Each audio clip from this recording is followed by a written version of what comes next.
Coach Longo, fire away. So what was the difference in the offense finally finding a little bit of a groove in the second half as opposed to the first half? What were they doing differently?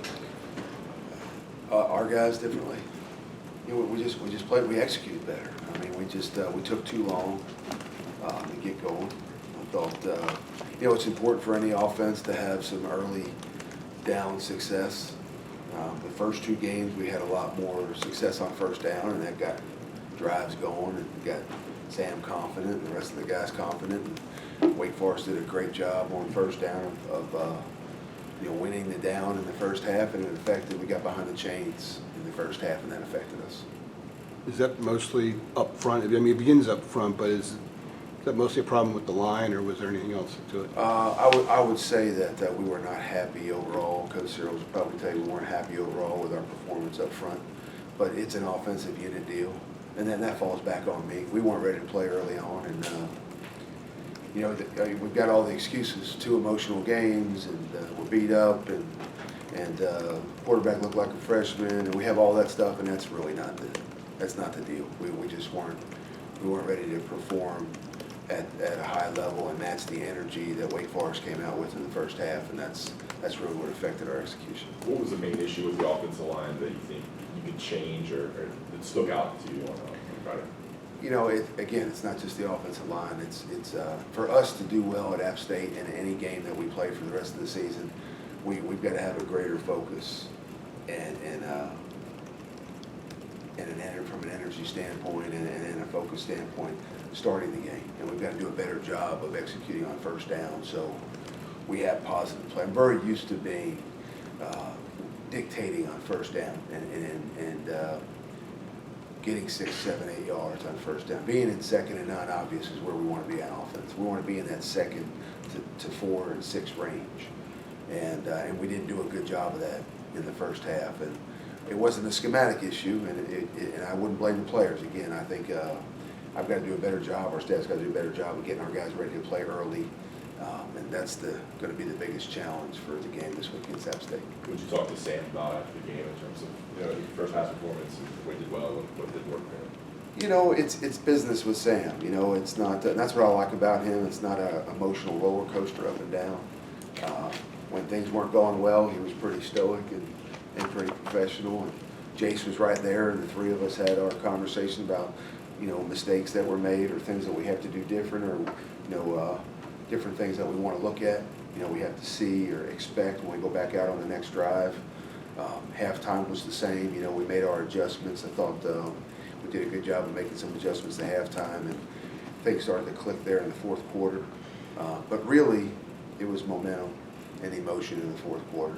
You know, we're running the same offense, we're running the same plays. We just executed at a higher level against the same defense, and it was just too little, too late. I think Sam is.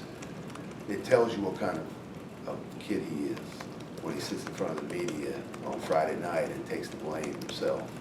It was not Sam Howell. It was our entire offensive unit.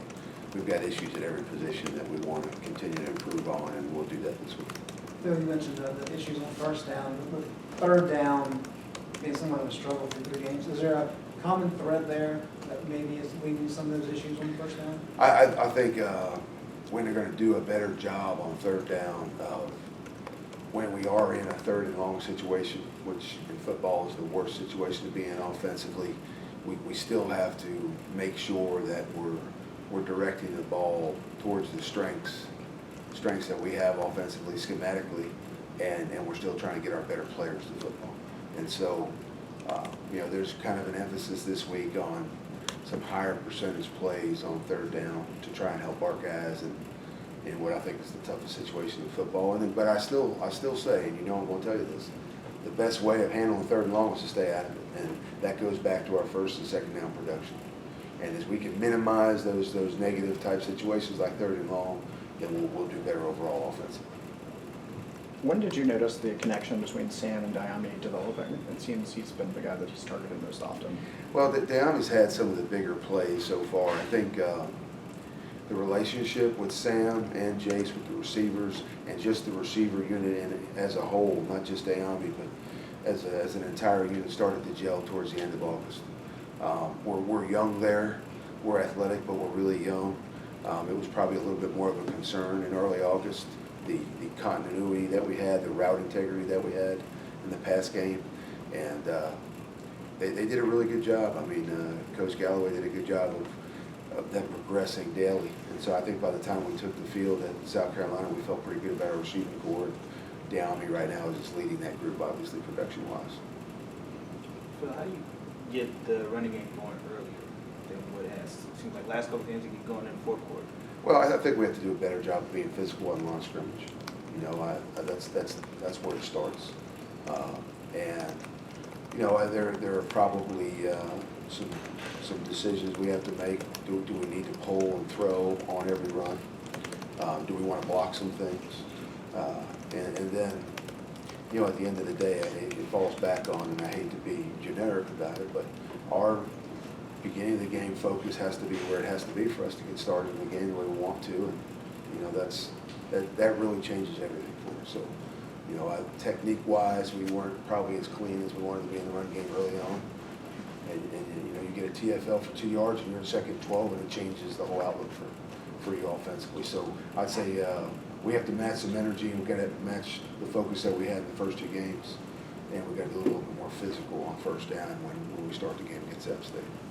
Phil, Mack talked about getting Jace involved. He'd like to see him play up almost every game if he could. How do you see you guys kind of maybe getting him more involved in the offense? It's our plan. It's just like I said before, the opening game, it's really dictated by situation. Mm-hmm. You know, there are some things that we want to do with Jace. He did a great job of getting us off the goal line last week.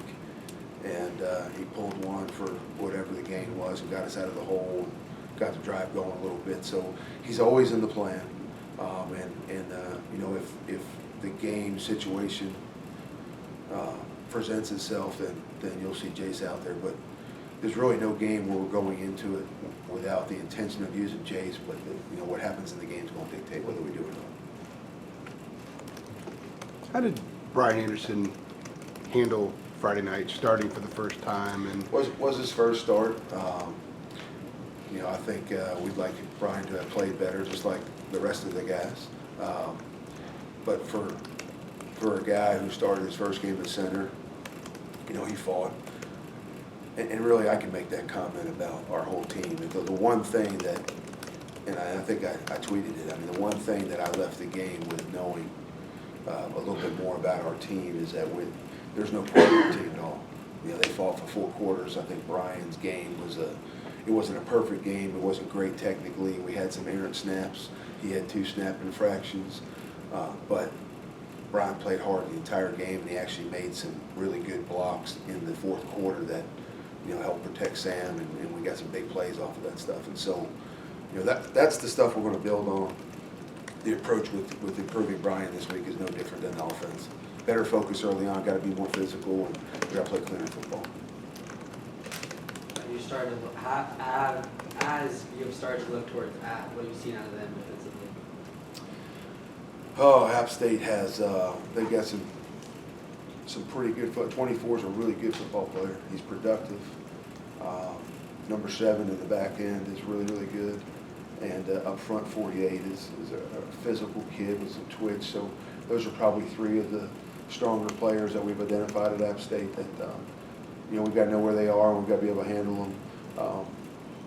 App is a little blend of a number of the opponents we've seen. They're going to use a good mix of man and zone coverage. They'll cloud the corner at times and try to get 2 over Downey, I'm sure. They're going to stack the box, and they're going to try and stop the run, and they're going to force you to beat them with the throw. At least that's what they've shown in the first 2 games. They do a good job of stacking the box and gapping off the run game. So for us to establish the run game that we want and that we intend to get established, we're going to have to do a good job physically and technically up front early on. Have you coached against Eli Drinkwitz before? I have not. OC or something? Nope, I have not.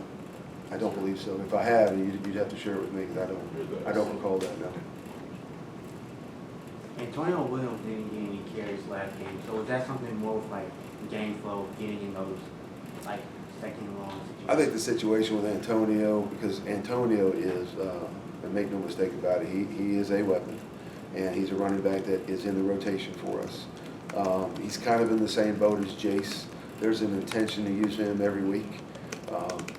It's just going to be dictated by situation, and Coach Gillespie will handle our role through the 3 running backs. Sometimes we use a guy based on how fresh they are. As I said last week, we're going to use guys based on how well they're playing, and occasionally it's by situation. So Antonio's always in the plan, and I think before long you'll see him out on the field as well. It's hard to tell you when, because it's going to be based on how the game goes. Why do you think y'all had so much success offensively in the fourth quarter compared to other 3 quarters in each game? Is that conditioning? Is that just figuring it out from your I mean, it part? was most drastic this last week, you know what I mean? It was most drastic. This is South Carolina. We had some success throughout the game. We moved the ball pretty much the entire game. And then Miami, we got off to the fast start, you know, and then we struggled a little bit in the middle. And then, you know, we came alive at the end again. And then this game, you know, we were virtually non-existent in the first half. And that doesn't help you win football games. I thought the defense did a fantastic job of keeping us in the ball game. It gave us an opportunity to make a run at the end of the game, and we have a greater responsibility to the team offensively than the way we performed this past week. So, you know, really,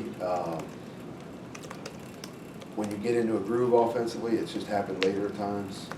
You know, your confidence goes up, your energy goes up. That's why I keep harping on this focus that we need to have in the start of the game. It's imperative, because the sooner we get going, the better we play over the course of 4 quarters. All good? All right, thank you. Thanks. That's good. Thanks.